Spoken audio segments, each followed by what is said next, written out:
You think you're aware enough to recognize toxic people around you. You can sense negative energy and know when to leave a manipulative or stressful relationship. But what if the real danger doesn't come from malice? What if the people who can hurt you the most deeply are the ones who seem perfectly normal, kind, even the ones you love most?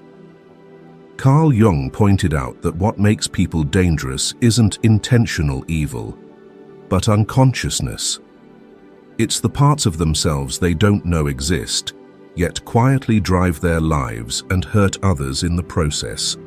When someone isn't conscious of their shadow, they don't dissolve it, they project it. They impose on you the pain, fear, and wounds within themselves that haven't healed.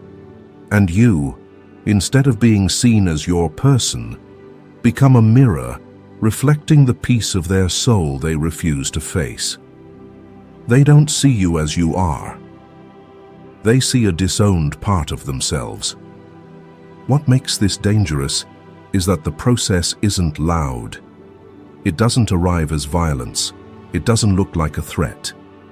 It seeps in slowly through soft words, vague expectations, and emotionally charged blame that slowly leave you confused and doubting yourself.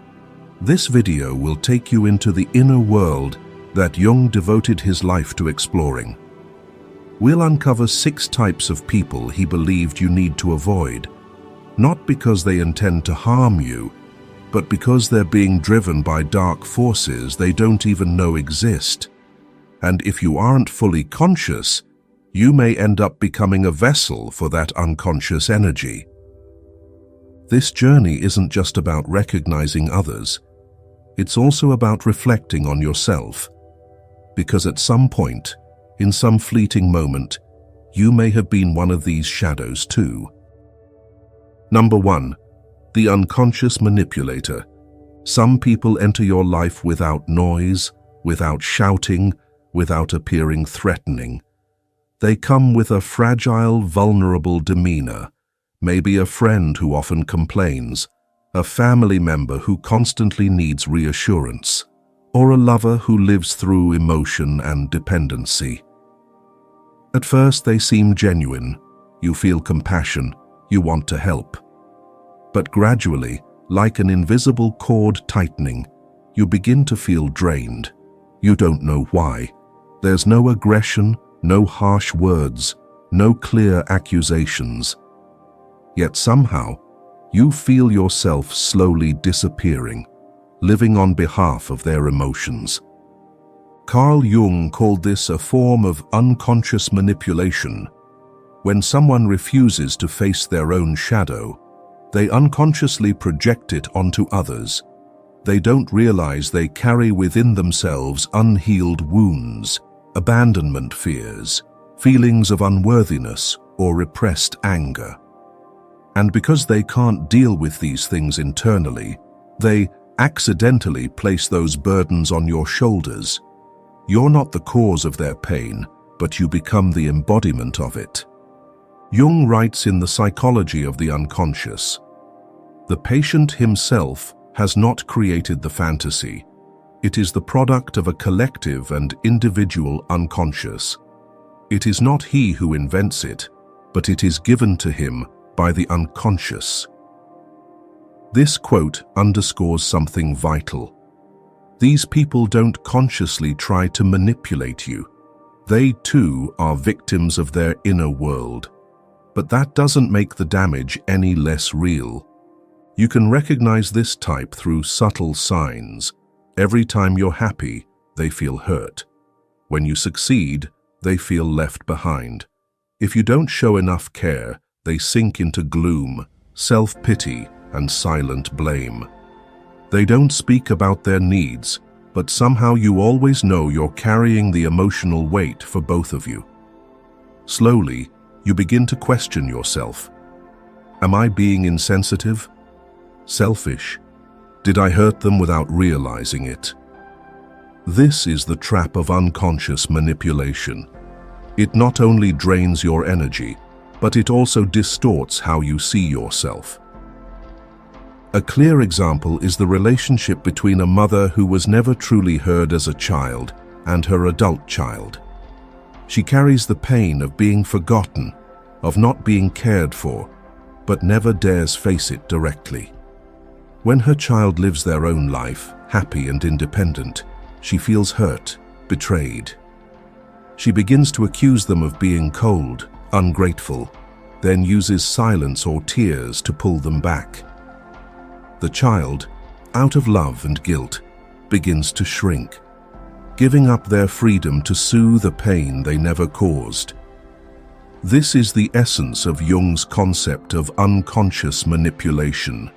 There is no villain, yet both are trapped in a repeating psychological script, where lack of awareness is the greatest danger.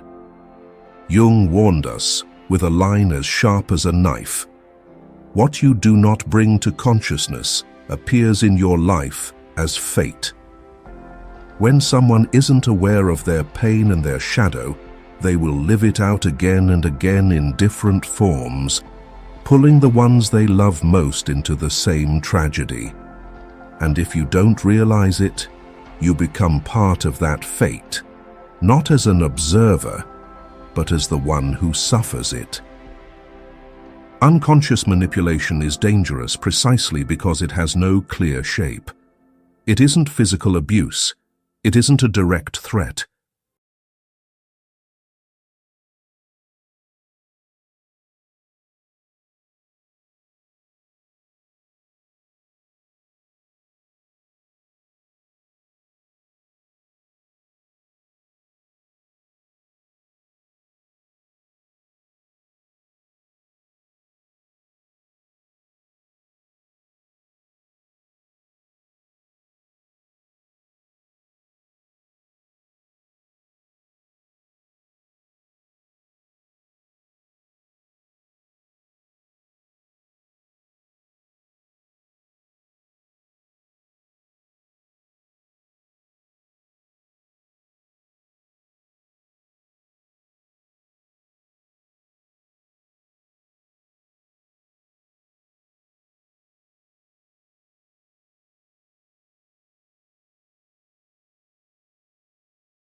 Affection so cold it becomes numb. They say the right things, do the right things, always appear calm, friendly, just the right amount of enthusiastic, just the right amount of kind. Nothing is wrong, and that is exactly the problem. Carl Jung called the persona the mask we wear to adapt to the social world. In The Relations Between the Ego and the Unconscious, he wrote, "The persona is that which in reality one is not, but which oneself and others think one is." It's a psychological structure that serves a function. It helps us survive socially, fulfill roles, and maintain order in relationships. But the problem begins when the mask is no longer something we wear, when it becomes our entire identity. When someone starts believing they are nothing more than the title, the image, the impression they project, They stop being a living subject. They begin to trade their true soul for the approval of the crowd. Have you ever known someone so perfect it's uncomfortable? Someone whose every reaction feels pre-programmed, polite, smiling, completely in control of their words and gestures? At first you admire them, but the closer you get, the more it feels like you're acting in a never-ending play. You can't speak your truth. You can't express strong emotions. You can't be wrong, because anything raw, alive, or messy makes them uncomfortable, distant, or silently judgmental. And so, you begin to adjust yourself. You self-censor. You stop being yourself. You put on a mask too. Pause for a moment and think, has anyone ever made you feel this way in your life? Someone you had to perform for just to be accepted? Leave a comment. Chances are you're not the only one who's been in a relationship like that. Jung warned that those who overly identify with their persona sever the connection to the self, the most authentic core beneath all social roles. And when that happens, they don't just lose touch with their feelings, they dull the feelings of others too. In Modern Man in Search of a Soul, he wrote, "The persona is only a mask of the collective psyche, a mask that feigns individuality, making others and oneself believe that one is individual, whereas one is simply acting a role through which the collective speaks." In other words, when you talk to someone dominated by a persona, you're not talking to them. You're engaging with a walking bundle of social expectations.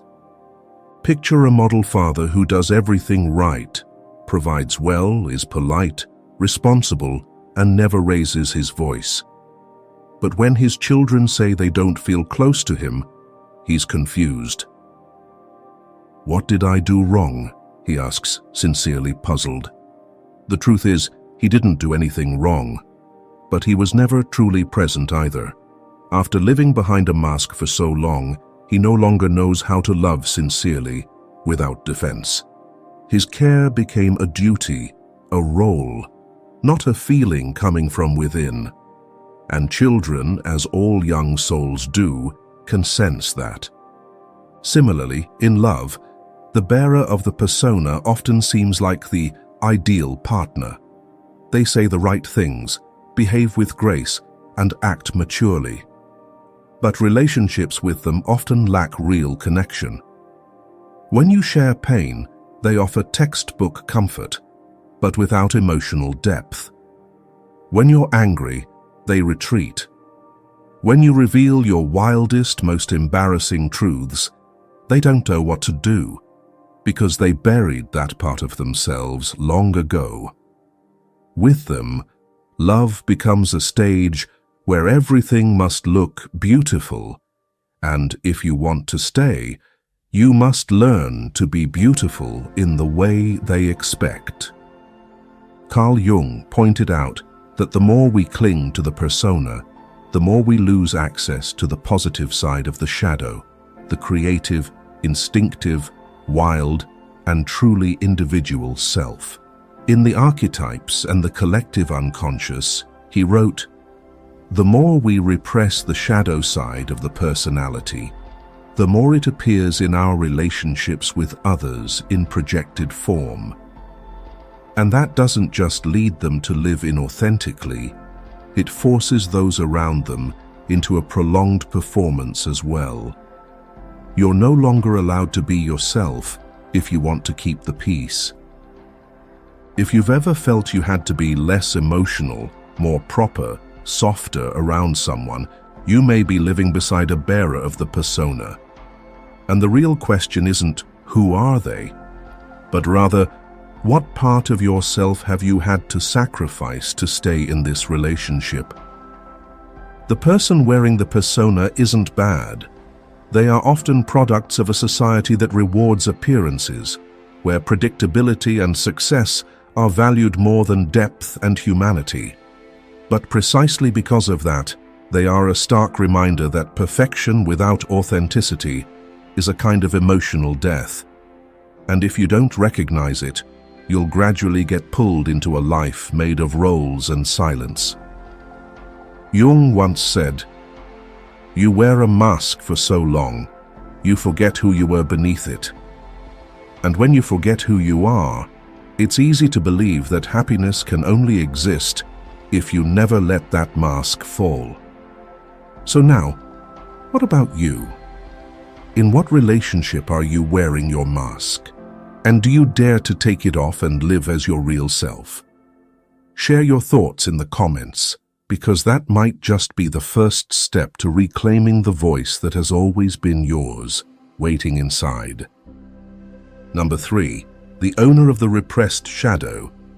If the bearer of the persona suffocates you in a fake world where all emotions must be controlled to maintain a perfect image, then the next type is dangerous in a slower, more unpredictable way. The owner of the repressed shadow often appears gentle, kind, proper, someone who helps others, lives with discipline, and never shows negative emotion. But it's this very image of absolute goodness that should make you cautious. Because in their effort to suppress everything improper, they have locked away much of their true self in the basement of the unconscious, where the shadow grows, ferments, and waits to erupt. Carl Jung wrote in Ion, researches into the phenomenology of the self. The shadow is a moral problem that challenges the whole ego personality, for no one can become conscious of the shadow without considerable moral effort. The shadow, according to Jung, is not just the bad part of us. It's everything we're unwilling to admit: anger, envy, desire, the hunger for power, selfishness, and even buried talent. When these aspects are repressed instead of acknowledged and integrated, they don't vanish. They become invisible forces that influence behavior indirectly, suddenly, and dangerously. Have you ever known someone who always speaks gently, lives kindly, has never raised their voice, but somehow makes you afraid of making a mistake around them? Maybe it's a coworker who acts professional, but reacts intensely to the smallest error. Or a mild-mannered father who holds in all his disappointment, then suddenly delivers a single cutting sentence that shatters you. Or a sweet partner who quietly tallies every little hurt, only to disappear or retaliate in silence. These are classic signs of the repressed shadow at work, not an instant explosion, but a slow accumulation, ending in a collapse with no warning. Have you ever felt like you had to read the room constantly just to avoid triggering a hidden outburst? Felt afraid of an anger you couldn't name? Leave a comment, because you're not alone in that experience. The danger with this type is the gap between surface and depth. They behave properly but aren't emotionally honest. They compliment you, but their eyes are cold. They say nothing, but their silence drips with disappointment. And when you do something wrong, they don't react immediately, but the atmosphere changes, like a bomb quietly counting down. The stronger the social mask, the larger the shadow, and the result is rising instability that no one sees coming. One classic case is recorded in Jung's clinical research: a middle-aged man, well-liked, always polite, reasonable, never angry.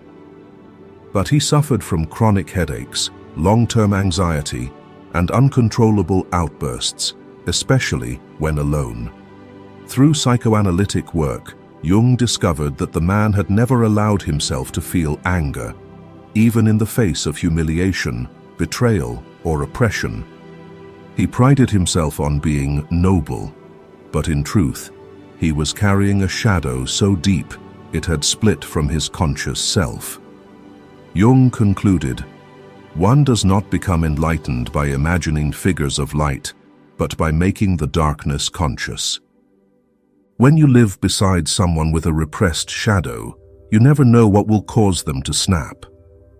It could be a joke, a small misunderstanding, an unspoken disappointment, and when it happens, there's no explanation or conversation. Instead, you get silence, distance, or even a wave of punitive anger. They won't argue openly. Instead, they unload an emotional storm they don't understand.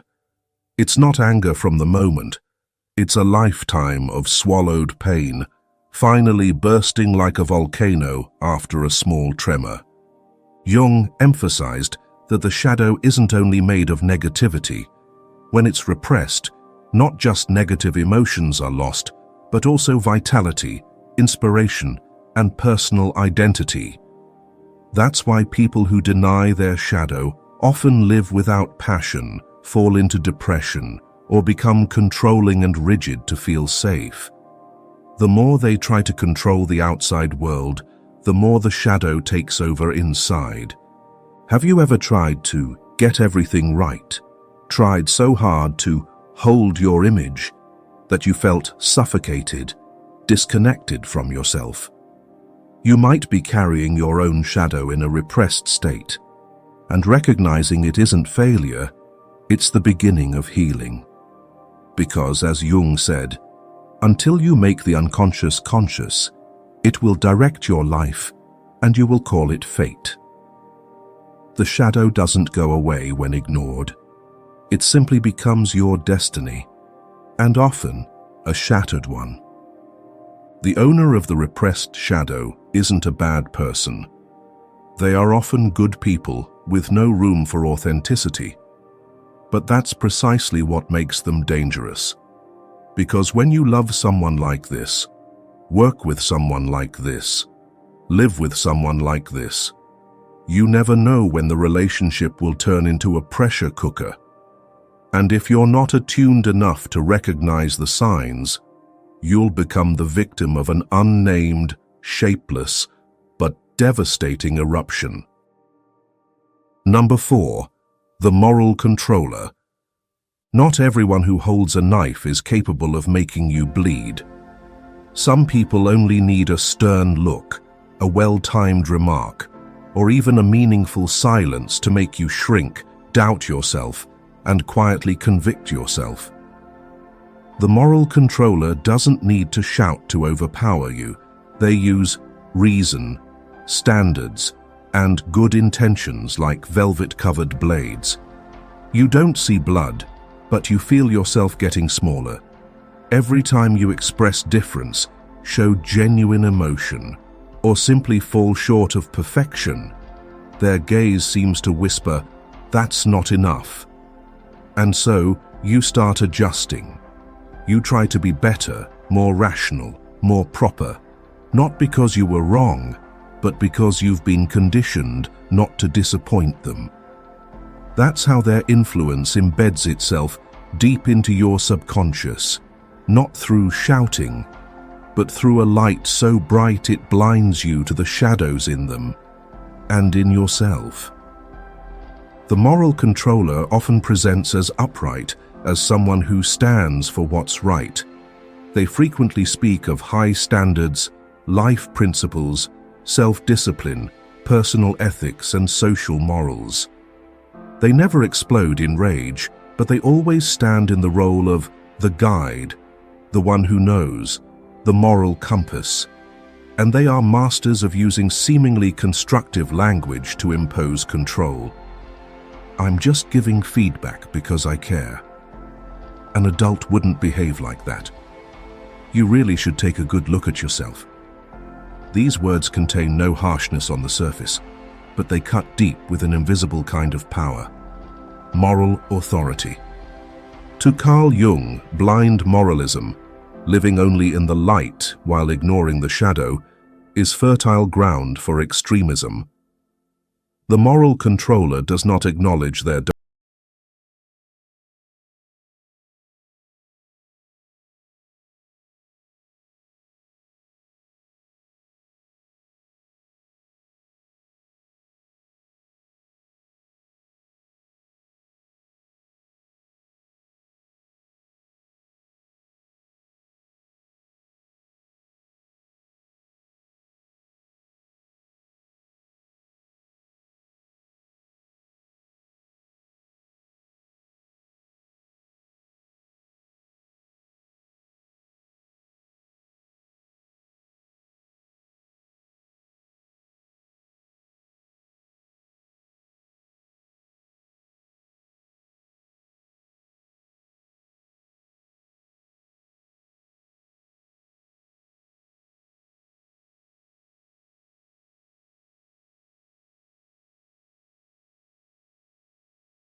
The moral controller doesn't realize this. They believe morality is absolute, and therefore anyone who differs from them must be wrong. But that isn't true morality. It's control disguised in the language of light. What's terrifying is that if you live long enough in an environment like this, you begin to moralize yourself into silence. You shut down your rebellion, hide your wounds, suppress your desires, and use logic to sanitize every instinctual feeling. You become the better version of yourself, but a version without life. And then, when you see others living freely, you start to feel uneasy, because they are embodying the very things you gave up. This is reverse projection. The victim of the moral controller, if unaware, will carry on the cycle of control with someone else. The key, as Jung said in The Undiscovered Self, lies in accepting that darkness exists in all of us. It is not for nothing that our age cries out for the Redeemer personality, for the one who can emancipate himself from the collective psyche and assert his individuality. We don't need to be right all the time. We need to be real, light and shadow, both to live fully. So what about you? Have you ever played the role of the one who's always right? Or been shaped by someone else's moral mold so tightly that you could hardly breathe? If you've been imprisoned by that kind of influence, reading this may be your first step toward reclaiming your inner space. Share your thoughts, and remember, true kindness never makes someone feel wrong for being their authentic self. Number 5. The complexed individual. When you're face to face with someone whose mood shifts with every breath, one moment as warm as spring, the next as dark as an autumn dusk, you are dealing with a subtle and dangerous force, the complexed individual. Those ruled by complexes aren't theatrical. They don't scream in your face. Instead, they live through old emotions, repressed memories, what modern psychology calls autonomous complexes, small, powerful personalities hidden in the unconscious, alive, as if trying to take over their soul. One minute, they are deep in emotion. The next, they're a completely different person. Easily swept away by feelings, quick to anger, drawn into entanglements like exposed wires waiting for a spark. Carl Jung once warned, complexes are in truth the living units of the unconscious psyche. Complexes are not just clusters of memories or stray emotions. They are living entities with their energy separate from our conscious mind, yet capable of controlling how we behave, think, and feel. He continued, everyone knows nowadays that people have complexes. What is not so well known, though far more important theoretically, is that complexes can have us. In other words, complexes don't just exist. We can end up living through them without even realizing we've handed over the controls. Imagine being with someone who, just yesterday, listened to you with empathy, but today their gaze is distant, as if you were never there. Small actions are blown out of proportion. A frown becomes an insult. A neutral comment triggers conflict. Working with them feels like tuning into a phantom radio station broadcasting emotions from last week, last year, maybe decades ago. That's when you sense, this isn't about me, but they still react as if it is. You've become a bone in the mouth of their past, ejected from the truth of the present. One real case Jung described in collected works involved patients reacting slowly to words like mother, father, or other family-related terms, signs of repressed familial complexes.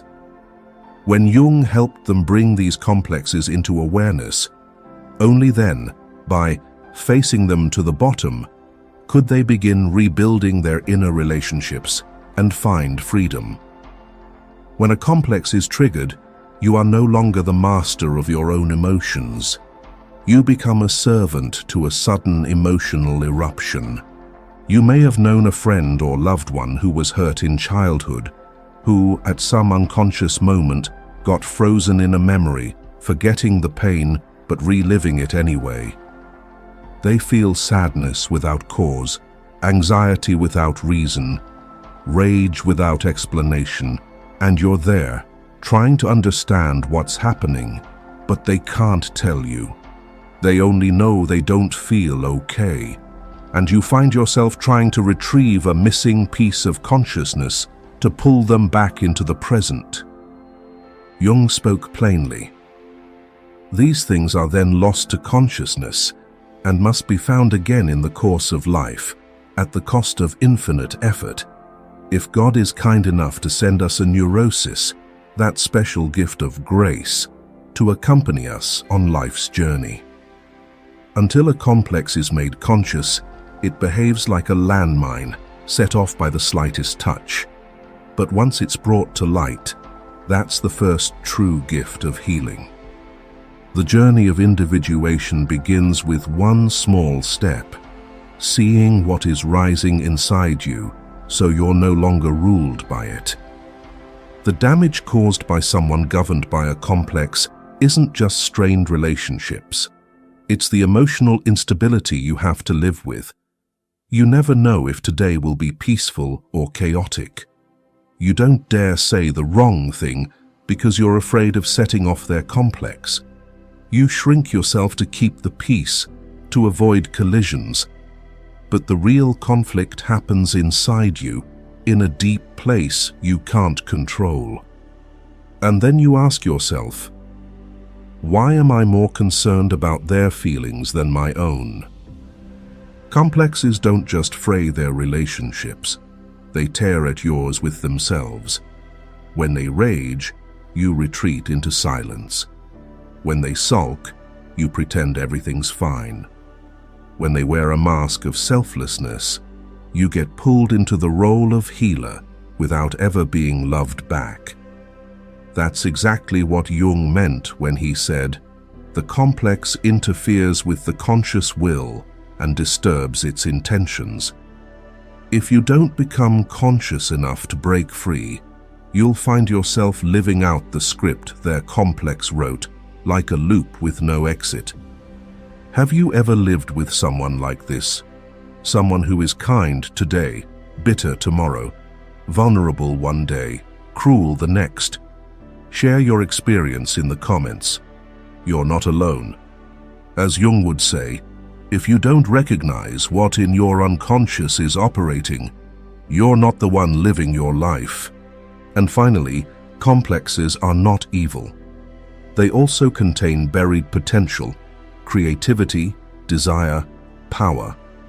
When the emotional knots are untangled, you become the one who unlocks limitless growth. But if not, you'll find yourself reliving the past in the present, over and over, like an endless emotional loop, governing your relationships and unraveling the world around you. Number 6. The psychic vampire.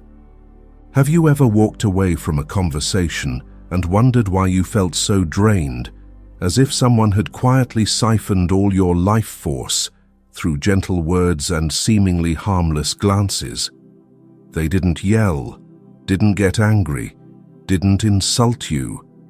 They might have been warm, friendly, even deeply reliant on you.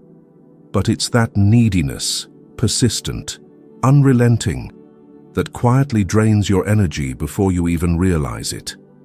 They don't break you with violence. They wear you down through constant presence. Carl Jung didn't call them psychic vampires, but he described this phenomenon clearly. It is unconscious symbiosis, when a person cannot exist as an independent self and must dissolve into another, often into you. And if you don't recognize it, you lose touch with your own emotions. because when the boundary between two psyches blurs, the next thing to disappear is you. Jung once warned, "The individual's dependence on another's psyche is the enemy of individuation." This kind of dependency isn't just about physical or financial reliance, it's emotional erasure. When someone becomes the center of your energy, when their happiness becomes yours, when their fatigue makes you tired too, that's a red flag. Jung's path of becoming whole and individuated is, at its core, a journey away from this emotional entanglement. To understand this more clearly, picture a seemingly harmless example. A friend who always checks in, always shares every personal detail, as if you belong to them. At first it feels good. You feel appreciated. But over time you realize you no longer have time or energy for yourself. You can't even remember what you ate for breakfast. Your mind is consumed by their emotional state. You start to feel a dull kind of exhaustion, not quite stress, but a desire to shut off emotionally. That's the sign of an unconscious symbiotic relationship. Jung emphasized that in such relationships, you are no longer yourself. You become an extension, not an independent being, of someone else's inner world. They aren't controlling you, but you've handed over control by constantly using your energy to keep them okay. Once you see this clearly, you begin to feel your inner strength disappearing. You're not happy, not sad. You don't hope. You don't fear. You just feel empty. They are not evil. But what Jung wanted to make clear is this: any relationship where you lose your emotional boundaries is a trap, woven from unconscious patterns. This emotional dependency is a silent force that keeps you from living fully. You can't be free if you can't separate yourself from someone else's emotional gravity. That's why Jung viewed psychic symbiosis as the enemy of individuation. Recognizing a psychic vampire isn't just about changing your outer relationships, it's about facing yourself. Why don't I say no? Why do I keep showing up when I don't want to? When you begin to ask these questions seriously, you plant the seed of inner freedom. You start to distinguish your feelings from someone else's. You stop being their emotional reservoir. Throughout Jung's journey of individuation, the most valuable thing wasn't recovering lost memories. It was reclaiming the right to govern your own life force. Even if you must walk alone, even if you cry alone, you are still you. And no one else has the right to possess that inner world but you. At the end of this journey, one thing becomes clear. Real danger doesn't lie in surface behavior. It lies in what operates from the shadows, from the unseen, unintegrated unconscious. The types of people Jung described are not villains from fairy tales. They are living psychological patterns found in ordinary life, subtle, quiet, sometimes wearing the mask of love, concern, or morality. But because they are unconscious, they do not know they are causing harm. And because you too may be unconscious, you don't realize how many of these forces have touched the deepest parts of your soul without your clear consent. What's needed now is not judgment, but reflection. Maybe you've been the unconscious manipulator. Maybe you've worn the perfect mask. Maybe you've suppressed your shadow. Maybe your sense of morality has suffocated someone. Maybe you've lived through an old complex. Or maybe you've drained someone because of unhealed needs within yourself. That doesn't make you a bad person, but it does give you a responsibility to pause, to look inward, and to begin the process of integrating the pieces of yourself that have been left behind. Carl Jung said it plainly: One does not become enlightened by imagining figures of light, but by making the darkness conscious. You don't reach enlightenment by fantasizing about light. You get there by courageously facing your darkness and taking responsibility for it. Psychological freedom doesn't come from changing others. It begins when you recognize the unconscious forces driving you, whether they come from the people around you or from within yourself. Only then do you truly live, instead of reacting blindly to old scripts. And if you've read this far, chances are part of you is ready, not to become a better person, but to become your real self, someone clear-eyed enough to step out of the shadows and brave enough to stop casting them.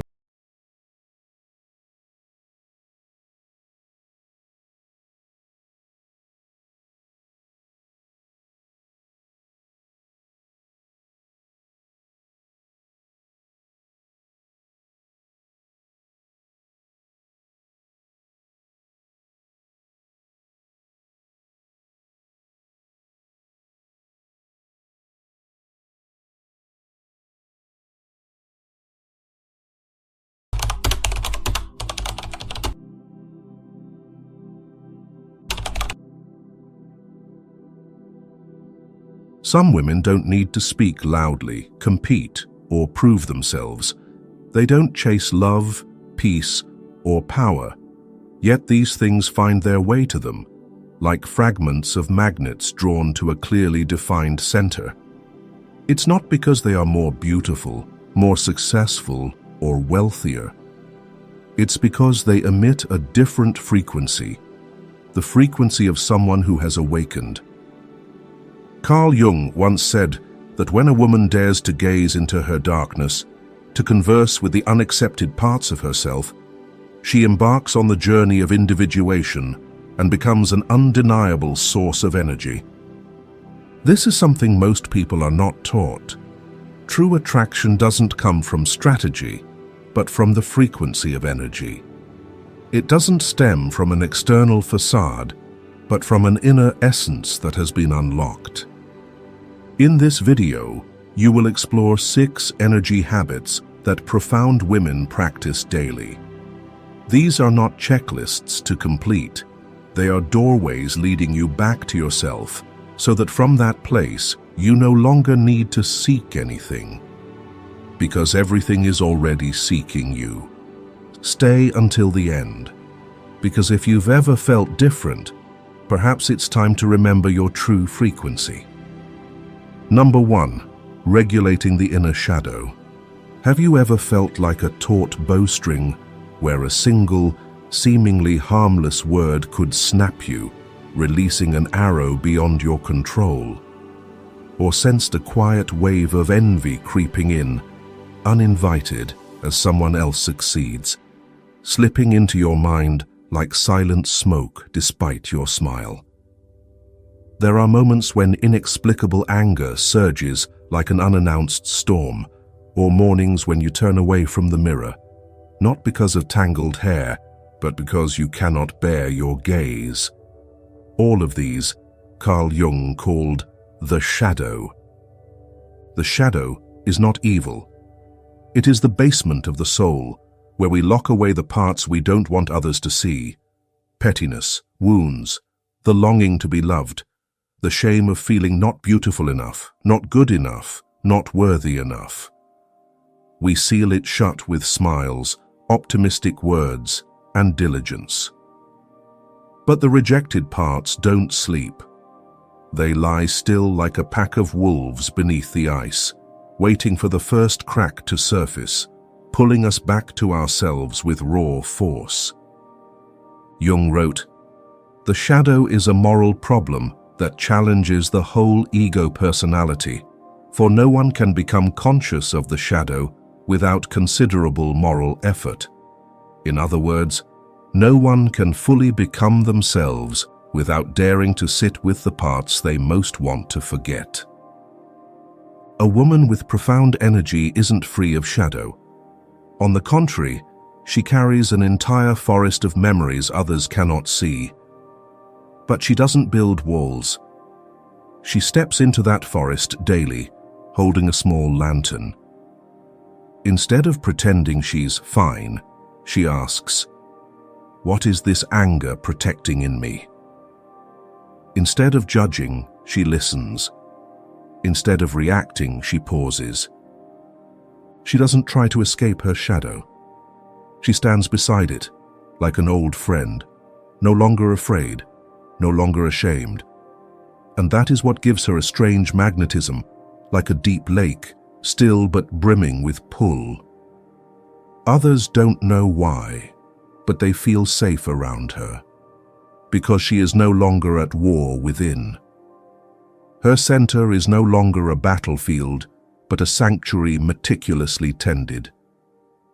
Imagine a cloudy glass of water, stirred until the sediment swirls, making you think the water is ruined.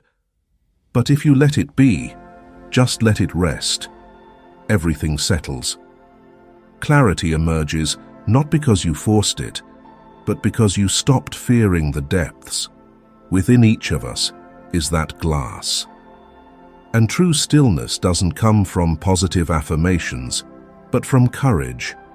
The courage to not flee from what you feel. Many spend their lives trying to stay positive, let it go, or think differently. But denying true emotions is what keeps them trapped in a loop. A woman who practices this energy habit doesn't run when she feels lonely, doesn't scroll through screens to forget pain, doesn't eat mindlessly to fill a void. She dares to stay. She dares to sit in that emptiness and breathe with it. Regulating the shadow doesn't require grand rituals. Sometimes it starts simply. An honest question at the end of the day. What unsettled me today? Why?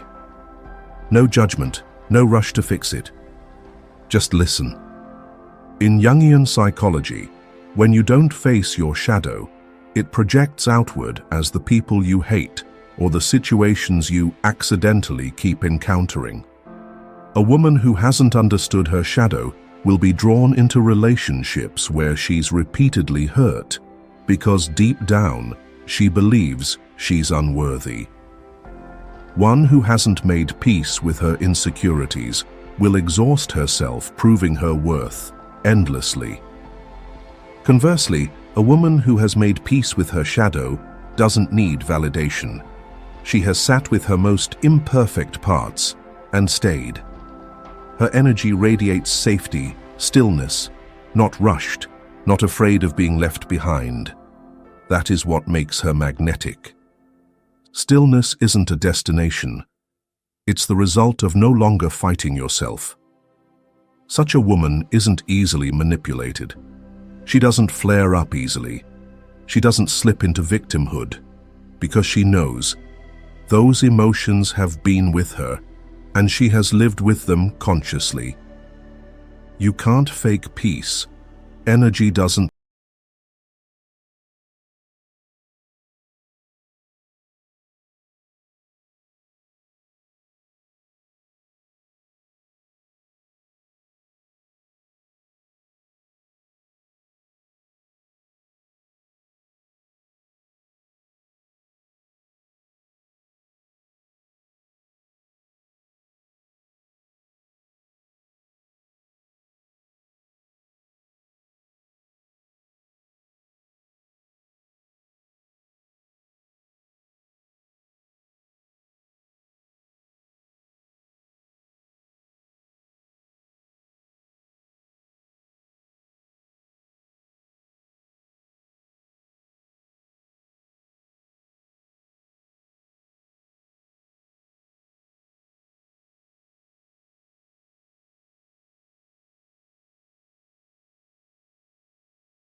her shadow, a strange silence emerges within her. But that silence isn't the end. It's the beginning of a deeper question.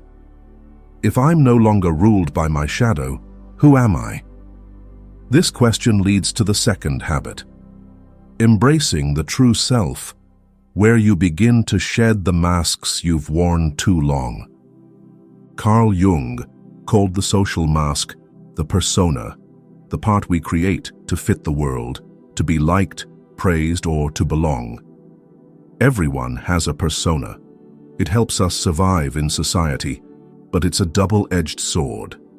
When you live only in your persona, you lose connection with the real self within.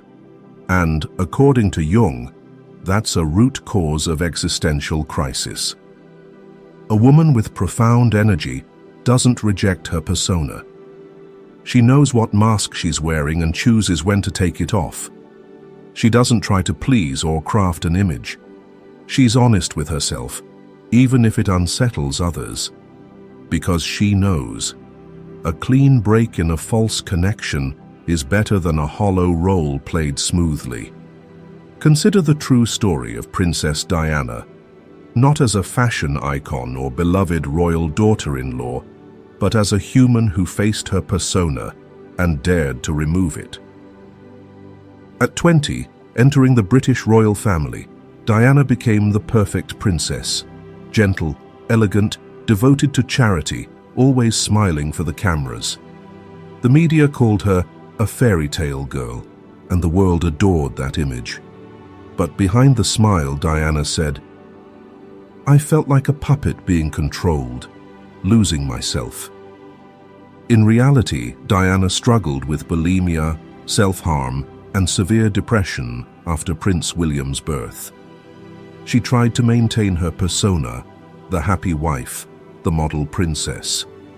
But the truth was, her marriage to Prince Charles was cold, distant. She knew early on about Camilla Parker Bowles, which deepened her inner insecurities. Her turning point came when she dared to speak the truth. In her famous 1995 BBC interview, she openly admitted the marriage's struggles, the emotions the royal family avoided. "There were 3 of us in this marriage." That wasn't just truth. It was a declaration to end the role. Diana no longer wanted to be the public's golden girl. She wanted to be herself. Remarkably, after shedding her persona, Diana's allure didn't fade. It grew stronger. She became a voice for the vulnerable, visiting HIV-positive children, embracing AIDS patients when the world still feared them, and walking through minefields for humanitarian causes. No longer just a princess in ball gowns, Diana was a real woman, present with a raw heart. That made her a living legend to millions. From Jung's perspective, Diana exemplifies transformation through self-awareness, rejecting the role others expected. That made her energy seismic, authentic, untrainable, inimitable. If you're somewhere on this journey between pretending and truth, persona and self, press like to mark this moment for yourself. And if you want to join weekly content like this, don't forget to subscribe, because this journey involves many masks to shed and true selves to name. Look at social media, where personas are thickened with curated images, calculated posts, and copied woke quotes. But beneath that glow, what's there? A nameless hunger to be yourself, to be allowed to be weak, to have someone look you in the eye and say, "I see you," not the polished version, the real, unadorned you. And the strange thing is, when you're honest to the core, your energy shifts. You no longer exude effort, but a gentle, fierce pull. Others feel safe around you, not because you're always right, but because you're not pretending. And nothing is more magnetic than unadorned authenticity. A woman who sheds her mask doesn't become weaker, she becomes clearer. She stops playing social games. She's consistent in what she thinks, feels, and shows. That's the energy Jung called the individuated self, the harmony of outer and inner. The habit of embracing the true self starts small. Before posting online, ask, "Am I sharing to connect or to be validated?" When you smile in a conversation, ask, "Am I truly happy or trying to be likable?" When choosing a lifestyle, style, or partner, ask, "Am I choosing this for me or for the persona I'm playing?" Awakening isn't about knowing everything, but daring to question yourself and not fear the answer. That's how a woman attracts without trying. She doesn't live to impress. She lives to be true to her soul. Carl Jung said, "We meet ourselves time and again in 1,000 disguises on the path of life. Each day, you choose. Keep wearing the mask or peel it off, layer by layer, until you're safe enough to simply be yourself." Number 3, connecting with the unconscious. When a woman dares to peel away the mask that has fused to her very skin, when she steps away from her persona and turns to face the raw, unadorned self within, she may feel empty, disoriented, as if she's lost her way. But if she resists the urge to fill that void with noise, distractions, or tasks to be done, another sound begins to emerge. Not loud, not sharp, but resonant, like a bell echoing from deep within the earth. This is the voice of the personal and collective unconscious, what Carl Jung called the deep sea of the mind, where ancestral memories, archetypal symbols, unnamed fears, and wisdom.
The symbol revealed what her conscious mind dared not see.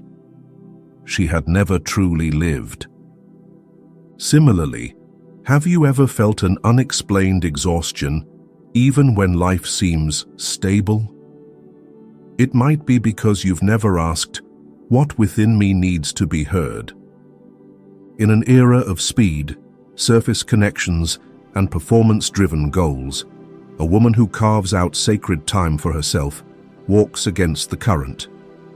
not to oppose society, but to avoid losing her essence amid the world's noise.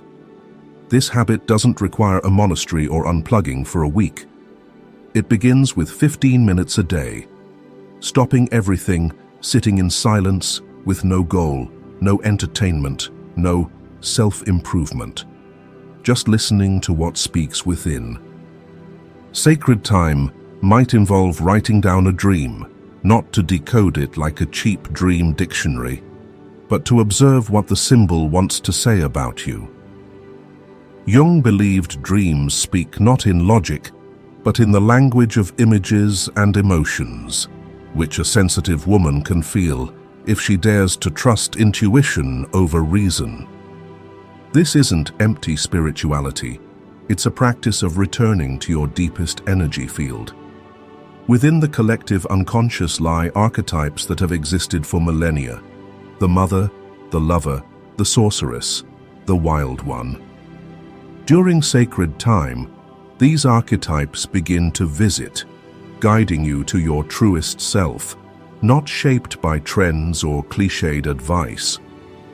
In Jung's view, this is the journey to the self, the deepest center of a person, transcending the personal ego. When you touch the self, you no longer need to seek identity, because then you don't need to be someone. You are yourself, and that is enough. Number 4, communicating with the inner archetypes. At this point, a woman steps into a new threshold, where she no longer merely explores her inner world like an adventurer, but begins to connect with ancient forces that have lived within her for thousands of years. Jung called these archetypes primal patterns of the soul embedded in the collective unconscious. One of the most powerful, often forgotten, yet transformative archetypes for a woman's energy field is the inner queen. Though Jung didn't formally name the queen archetype, the inner queen is the highest synthesis of many classical archetypes described by him and post-Jungian scholars. She is an evolved form of the mother, no longer nurturing only others but knowing how to nurture herself, set boundaries, say no, and rule her life with wisdom, not just sacrifice. The queen also carries the light of the sage, the passion of the lover, the rationality of the heroine, and the courage of the warrior. She is the image of a woman who has integrated enough experience to sit firmly on her inner throne, no longer controlled by wounds, no longer chasing validation, no longer defined by her past. The inner queen is the self, refined through the fire of trials. The queen archetype isn't a lofty fantasy. It's the part of every woman that has been silenced, the part that knows her worth, doesn't bargain with her emotions, doesn't play roles, doesn't wait to be chosen. The part that can sit alone in the dark and still know she shines. The part that doesn't ask, "Do I fit in?" but, "Is this worthy of me?"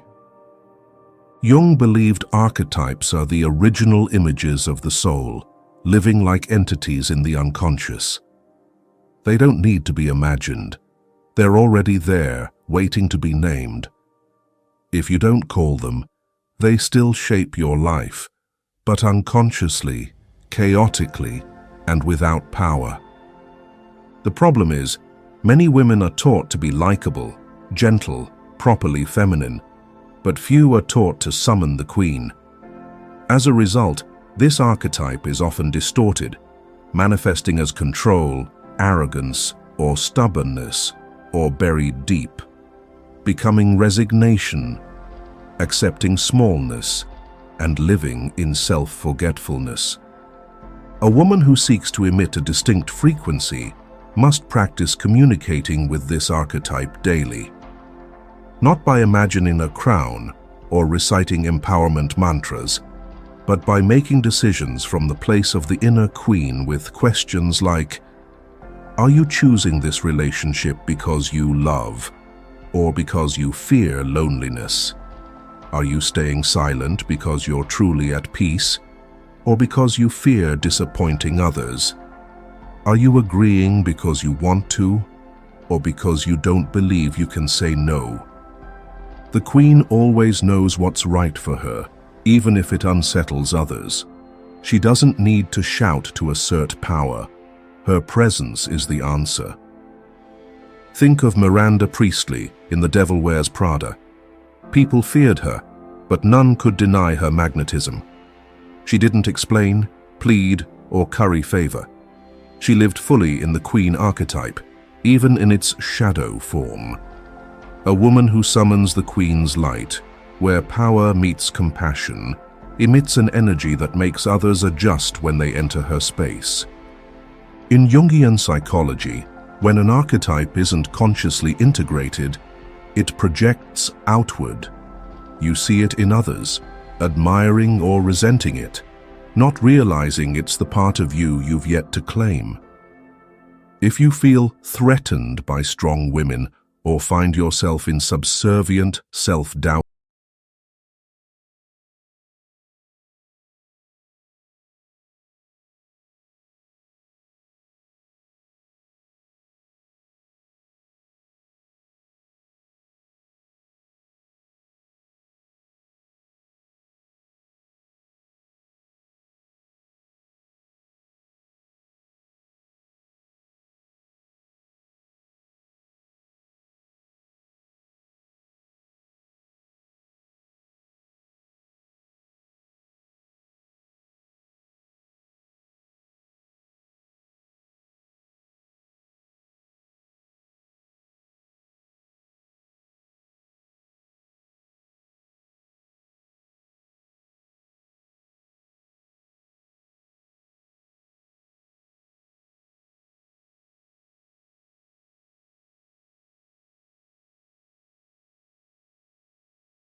abandon themselves early on. Picture a child standing silently in a crowd of adults, raising their hand, longing for an embrace, but unnoticed. One day, they learn to lower their hand, stifle their tears, and tell themselves, "No one cares about my feelings." From that moment, they become skilled at enduring, pleasing, and being an adult. But inside, that child never truly grows up. They carry their wounds silently through the years. This is why you might live in an adult's body, but when criticized, ignored, or misunderstood, you react like a child, withdrawing, sulking, overwhelmed with choking sadness, or worse, sabotaging yourself. This isn't because you're weak. It's because a part of you is still waiting to be held, even after waiting so long. A profound woman doesn't deny that part. She doesn't strive to be stronger. She chooses to be more compassionate with herself, not through words of encouragement, but through the act of presence. She knows no one can truly mature without first embracing the child they once abandoned. In analytical psychology, Jung saw the inner child as a bridge to divine vitality, holding the potential for renewal, creativity, and connection to the sacred. But before that child can guide you, they need healing. And the first thing they need isn't advice, but someone willing to sit with them without rushing to fix or judge. For example, have you ever found yourself in a minor situation, say, a friend not replying to a message or a cancelled plan, yet felt an overwhelming anger or hurt, disproportionate to the moment? That's not your reaction today. It's the stifled cry of a child once ignored. A woman with this energy habit doesn't dismiss those feelings with, "I'm just too sensitive." She pauses and asks, "What part of me feels abandoned? Where have I felt this before? What does that child need from me now?"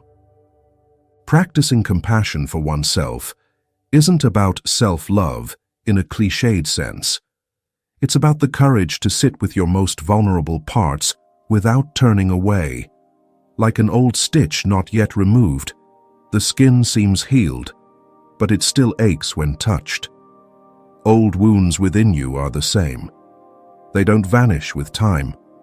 They only soften when someone sits gently with them to remove the stitch. And that someone must be you, today. This might mean placing a hand on your chest and saying, "I'm still here with you." It could be writing a letter to yourself at 6, 10, or 14, any age when you know you lost a piece of your soul to survive. This practice doesn't need to be grand. Each day when you feel pain, exhaustion, or turmoil, instead of pushing through or escaping into work, social media, or food, stop, close your eyes and ask, "What do I truly need? Who inside is speaking?" Then listen to the whisper of that child's answer. A woman compassionate with herself no longer reacts through anger, envy, or insecurity. She acts from a healed place, not because everything is fine, but because she no longer flees from herself. Imagine your soul as an abandoned train station, where a train of emotions stalled mid-journey. Someone once stepped off, shut the door, and left, leaving a carriage full of dusty, chaotic memories. When you feel inexplicable anger, hurt over something small, or react excessively, it's the creak of rusted metal from that forgotten carriage. A conscious woman doesn't ignore that echo. She doesn't drown it in the noise of life. She returns to the station, carrying a small lantern, opens the heavy door, and steps inside, where the child she once was still sits, waiting to be called by name. Carl Jung wrote, "The most terrifying thing is to accept oneself completely. Yet that very act frees you from unnamed emotional loops, from relationships that hurt you, and from the loneliness no one sees. You cannot be truly free if your most fragile part remains imprisoned. And you cannot attract anything healthy while still abandoning yourself." Before moving on, take a moment of stillness. Breathe slowly. When the inner child is fully embraced, true maturity begins, not from being strong, but from finding your first home, yourself. Number 6. Acting as one who has returned home. Carl Jung called the journey into the depths of the psyche the process of individuation, where every fragmented piece within you is unified, where you no longer strive to be someone else, but become yourself, wholly. Crucially, this process doesn't end in an abstract spiritual state.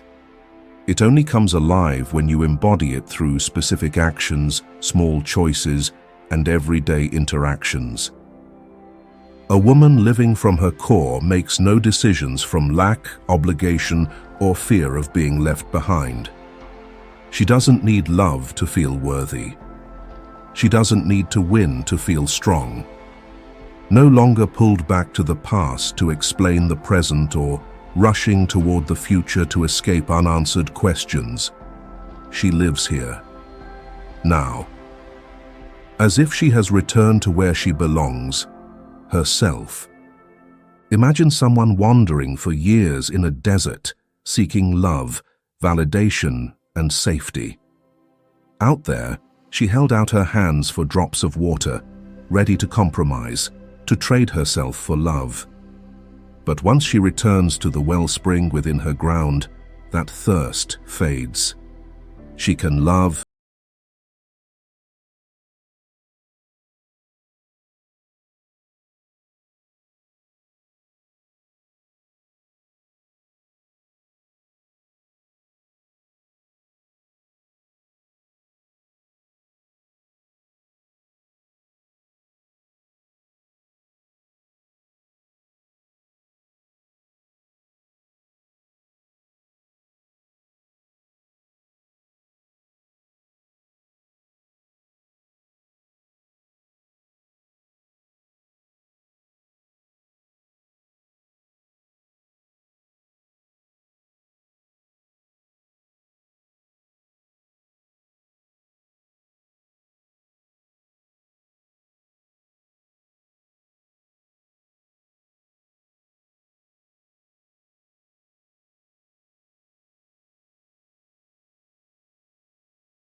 creates a stable, unshakable energy field, like a wordless melody, heard only by those still enough to listen.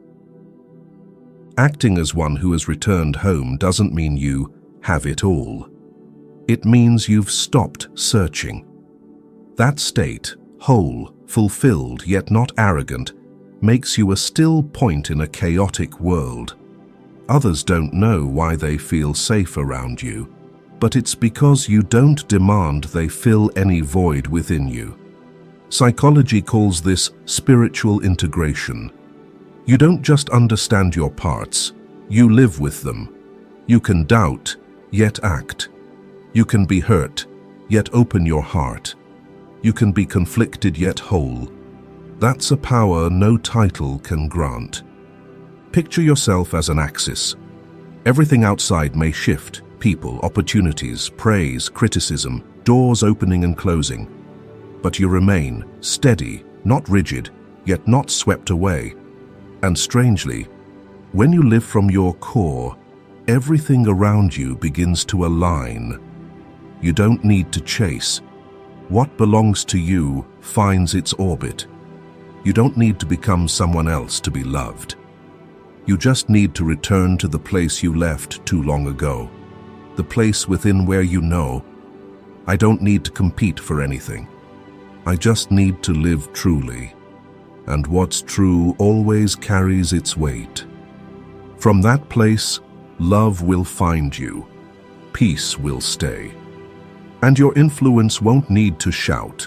It's already in every breath, every glance, every step you take. If you've ever seen an abandoned field plowed anew after years, you'll understand. The energy of life lies not in flashiness, but in depth. A profound woman is the same. She doesn't speak much, but her words silence those around her. She doesn't push to the center, Yet where she stands becomes the anchor. Because within her, all wars have come to an end. You don't need to be extraordinary. You don't always need to be positive. You just need to stop abandoning your fragile parts. And if this journey ever leaves you tired, lost, or doubting yourself, remember, a tree doesn't bloom year-round, but its roots deepen daily. You may not receive a medal for returning to yourself. No one will applaud you for bravely facing your shadow, but you'll feel it in your eyes each morning, a clear light, not dazzling but real, like a small flame warming an entire room. Ultimately, this isn't a journey to surpass others. It's a journey to no longer be a stranger to yourself. And if you're taking small steps on that path, you're not alone. We're all returning home, not to a house of bricks, but to the deepest place within, where, as Jung said, wholeness matters more than perfection.